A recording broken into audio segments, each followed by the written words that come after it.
एक समय बृहस्पति जी ब्रह्मा जी से बोले कि हे ब्राह्मण श्रेष्ठ, चैत्र के आश्विन मास के शुक्ल पक्ष में नवरात्रा का व्रत और उत्सव क्यों किया जाता है? इस व्रत का क्या फल है? इसे किस प्रकार करना उचित है?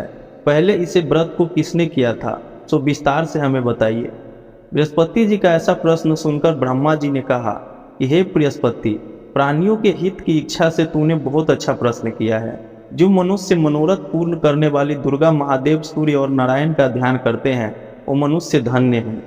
यह नवरात्रा व्रत संपूर्ण कामनाओं को पूर्ण करने वाला है। इसके करने से पुत्र की कामना वाले को पुत्र, धन की लालसा वाले को धन और विद्या की चाहने वाले को विद्या और सुख की इच्छा वाले को सुख मिलता है।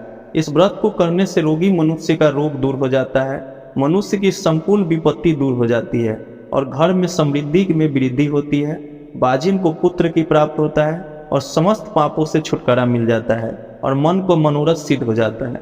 जो मनुष्य इस नवरात्र व्रत को नहीं करता है वह अनेक दुखों को भोगता है और कष्ट और रोग से पीड़ित होकर अंगहीनता को प्राप्त होता है। उसके संतान नहीं होती है और धन धान्य से रहित हो जाता है। भूख और प्यास से व्याकुल घूमता फिरता है। जो स्त्री इस व्रत को नहीं करती है वह पति सुख से वंचित हो जाती है और नाना प्रकार की दुखों को भोगती है। यदि व्रत करने वाला मनुष्य सारे दिन का उपवास न कर सके तो एक समय का भोजन करके वो 10 दिन का व्रत रख सकता है और इस व्रत के दौरान सभी दिन माँ दुर्गा की कथा सुने। हे बृहस्पति, जिसे पहले यह महाव्रत किया था वह कथा मैं तुम्हें सुनाता हूँ, तुम सावधान होकर इसे सुनना। इस प्रकार ब्रह्मा जी का वचन सुनकर बृहस्पति जी बोले कि हे ब्राह्मण, मनुष्य के कल्याण करने वाले इस व्रत के इतिहास में मेरे लिए कहो, मैं सावधान होकर सुन रहा हूँ। आपकी शरण में आया हूँ, मुझ पर कृपया करो। ब्रह्मा जी बोले कि प्राचीन काल में मनोहर नगर में पीठत नाम का एक अनाथ ब्राह्मण रहता था। वह भगवती दुर्गा का परम भक्त था। उसके संपूर्ण सद्गुणों से युक्त सुमति नाम की एक अत्यंत सुंदरी कन्या उत्पन्न हुई। वह कन्या सुमति अपने पिता के घर बाल्यकाल में अपनी सहेलियों के साथ क्रीड़ा करती हुई इस प्रकार बढ़ने लगी जैसे शुक्ल पक्ष में चंद्रमा की काल बढ़ती है। उसका पिता प्रतिदिन जब दुर्गा जी के पूजा करके होम किया करता था तो वह उस समय नियम से वहां उपस्थित रहती थी। एक दिन सुमति अपनी सखियों के साथ खेल में लग गई और भगवती के पूजन में उपस्थित नहीं हुई। उसके पिता को पुत्री की ऐसी असावधानी देखकर क्रोध आ गया और वह पुत्री से कहने लगे कि अरे वो दुष्ट, आज तूने भगवती के पूजन नहीं किया है, इस कारण मैं किसी कुष्ठ रोगी या दरिद्र मनुष्य के साथ तेरा विवाह करवा दूंगा।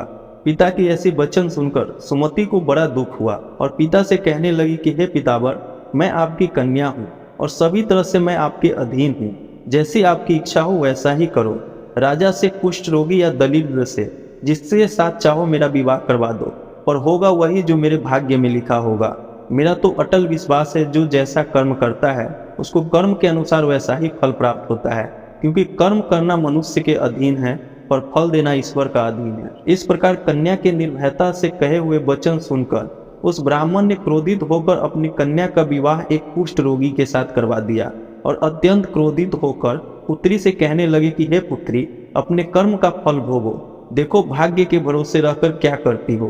पिता की ऐसी कटु वचन सुनकर सुमति मन में विचार करने लगी कि मेरा बड़ा दुर्भाग्य है जिससे मुझे ऐसे पति मिला।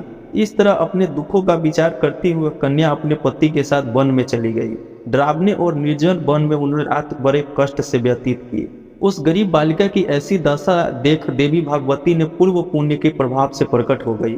सुमति से कहा कि हे दीन ब्राह्मणी, मैं तुझसे प्रसन्न हूँ, तुम जो चाहो सो वरदान मांग सकती हो। भगवती दुर्गा का यह वचन सुनकर ब्राह्मणी ने कहा कि आप कौन हैं, मुझे बताइए। ब्राह्मणी का ऐसा वचन सुनकर देवी ने कहा कि मैं आदि शक्ति भागवती हूँ और मैं ही ब्रह्म विद्या और सरस्वती हूँ।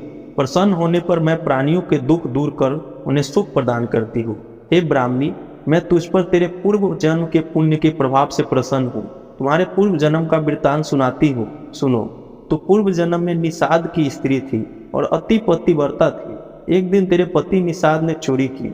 चोरी करने के कारण तुम दोनों को सिपाहियों ने पकड़ लिया और ले जाकर जेल खाने में कैद कर दिया। उन लोगों ने तुम्हें और तुम्हारे पति को भोजन भी नहीं दिया। इस प्रकार नवरात्रा के दिनों में तुमने न तो कुछ खाया और न ही जल पिया। इस प्रकार 9 दिन तक नवरात्रा का व्रत हो गया। हे ब्राह्मणी, उन दिनों में जो व्रत हुआ, इस व्रत के प्रभाव से प्रसन्न होकर मैं तुझे मनोवांछित वर देती हूँ। तुम्हारी जो इच्छा हो सो मांगो। इस प्रकार माँ दुर्गा की वचन सुनकर ब्राह्मणी बोली कि अगर आप मुझ पर प्रसन्न हैं तो हे माँ दुर्गा, मैं आपको प्रणाम करती हूँ, कृपया करके मेरे पति को कुष्ठ रोग दूर कर दे। देवी ने कहा कि उन दिनों तुमने जो व्रत किया था उस व्रत का एक दिन का पुण्य पति के कुष्ठ दूर करने के लिए अर्पण करो। उस पुण्य के प्रभाव से तेरे पति का कुष्ठ रोग से मुक्त हो जाएंगे। ब्रह्मा जी बोले कि इस प्रकार देवी के वचन सुनकर वह ब्राह्मणी बहुत प्रसन्न हुई। पति को निरोग करने की इच्छा से जब उसने तथास्तु ऐसा वचन कहा तब उसके पति का शरीर भगवती दुर्गा की कृपा से कुष्ठ रोग से मुक्त हो गई और अति सुंदर शरीर हो गया। वह ब्राह्मणी पति की मनोहर देह को देखकर देवी की स्तुति करने लगी कि हे दुर्गा, आप दुर्गति को दूर करने वाली है, तीनों लोगों को संताप हरने वाली है, समस्त दुखों को दूर करने वाली है, रोगी मनुष्य को निरोग करने वाली है, प्रसन्न होकर मनोवांछित वर देने वाली है और दुष्टों को नाश करने वाली है और जगत की माता है। हे अम्बे, मुझे निरपराध अबला को मेरे पिता ने कुष्ठ मनुष्य के साथ विवाह करके घर से निकाल दिया। पिता के तिरस्कृत निर्जन वन में विचर रही हूँ। आपने मेरा यह विपदा से उद्धार किया है। हे देवी, आपको प्रणाम करती हूँ, मेरी रक्षा करो। ब्रह्मा जी बोले कि हे बृहस्पति, उस ब्राह्मणी की ऐसी स्तुति सुनकर देवी बहुत प्रसन्न हुई और ब्राह्मणी से कहा कि हे ब्राह्मणी, तेरे उदालय नामक अति बुद्धिमान, धनवान, कीर्तिवान और जितेंद्रियान पुत्र शीघ्र उत्पन्न होगा। ऐसा वर प्रदान कर देवी ने ब्राह्मणी से फिर से कहा कि हे ब्राह्मणी, और जो कुछ तेरी इच्छा हो वो मांग लो। भगवती दुर्गा का ऐसा वचन सुनकर सुमति ने कहा कि हे भगवती दुर्गा, अगर आप मुझ पर प्रसन्न हैं तो कृपया कर मुझे नवरात्र व्रत की विधि और उसके फल का विस्तार से वर्णन करें। इस प्रकार ब्राह्मणी की वचन सुनकर माँ दुर्गा ने कहा कि हे ब्राह्मणी, मैं तुम्हें संपूर्ण पापों को दूर करने वाले नवरात्र व्रत की विधि बतलाती हूँ, जिसको सुनने से मोक्ष की प्राप्ति होती है। आश्विन मास के शुक्ल पक्ष के प्रतिपाद से लेकर 9 दिन तक विधि पूर्वक व्रत करे। यदि दिन भर का व्रत न कर सके तो एक समय भोजन करे। विद्वान ब्राह्मणों से पूछकर कलश स्थापन करे और वाटिका बनाकर उसे प्रतिदिन जल से सींचे। महाकाली, महालक्ष्मी और महासरस्वती देवी की मूर्ति स्थापित करे। उनकी नियत विधि सहित पूजा करे। बिजौर के फल से अर्घ देने से रूप की प्राप्ति होती है। जायफल से अर्घ देने से कृति की प्राप्ति होती है। दाग से अर्घ देने से कार्य की सिद्धि होती है। आंवले से अर्घ देने से सुख की प्राप्ति होती है और केले से अर्घ देने से आभूषण की प्राप्ति होती है। इस प्रकार पुष्प और फलों से अर्घ देकर व्रत समाप्त होने पर 90 दिन विधि हवन करे। अखंड घी, गेहूँ, शहद, जौ, तिल, बेल, नारियल, दख और कदम आदि से हवन करे। गेहूं से होम करने से लक्ष्मी की प्राप्ति होती है। खीर और चंपा के पुष्प से धन की और बेल के पत्ते से तेज और सुख की प्राप्ति होती है। अम्बले से कृति और केले से पुत्र की कामना, कमल से राज्य सम्मान की ओर और दक्ष से संपदा की प्राप्ति होती है। खंड, घी, नारियल, शहद, जौ और तिल तथा फल से होम करने से मनोवांछित वस्तु की प्राप्ति होती है। व्रत करने वाले मनुष्य इस विधि विधान से होम कर आचार्य को अत्यंत नम्रता पूर्वक के साथ प्रणाम करे और यज्ञ की सिद्धि के लिए उसे दक्षिणा दे। इस प्रकार बताई हुई विधि के अनुसार जो व्यक्ति व्रत करता है उसे सब मनोरथ सिद्ध होता है। इसमें तनिक भी संदेह नहीं है। इस 9 दिनों में जो कुछ दान आदि किया जाता है उसका करोड़ गुना फल मिलता है। इस नवरात्र व्रत के करने से अश्वमेघ यज्ञ का फल मिलता है। हे ब्राह्मणी, इस संपूर्ण कामनाओं को पूर्ण करने वाले उत्तम व्रत को तीर्थ, मंदिर अथवा घर में विधि के अनुसार करे। ब्रह्मा जी बोले कि हे बृहस्पति, इस प्रकार ब्राह्मणी को व्रत की विधि और फल बताकर देवी अंतर ध्यान हो गई। जो मनुष्य या स्त्री इस व्रत को भक्ति पूर्वक भाव से करता है वह इस लोक में सुख प्राप्त कर अंत में मोक्ष को प्राप्त होता है। हे बृहस्पति, इस दुर्लभ व्रत के महत्व को जो मैंने तुम्हें बताया है, यह सुनकर बृहस्पति जी आनंद से प्रफुल्लित हो गए और ब्रह्मा जी से कहने लगे कि हे ब्राह्मण, आपने मुझ पर अति कृपा की है जो मुझे इस नवरात्र व्रत के महत्व को सुनाया है। ब्रह्मा जी बोले कि हे बृहस्पति, यह देवी भगवती शारीरिक संपूर्ण लोगों को पालन करने वाली है। इस महादेवी के प्रभाव को कौन नहीं जान सकता है। बोलो देवी भगवती की जय। व्रत की विधि प्रातः नित्य कर्म से निवृत्त होकर स्नान करके मंदिर या घर पर इन नवरात्र में दुर्गा जी का ध्यान करके यह कथा करनी चाहिए। कन्याओं के लिए यह व्रत विशेष लाभदायक है।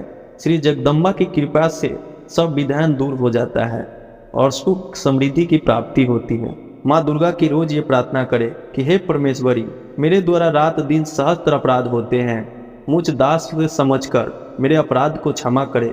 हे परमेश्वरी, मैं आहान विसर्जन और पूजन करना नहीं जानता, मुझे क्षमा करो।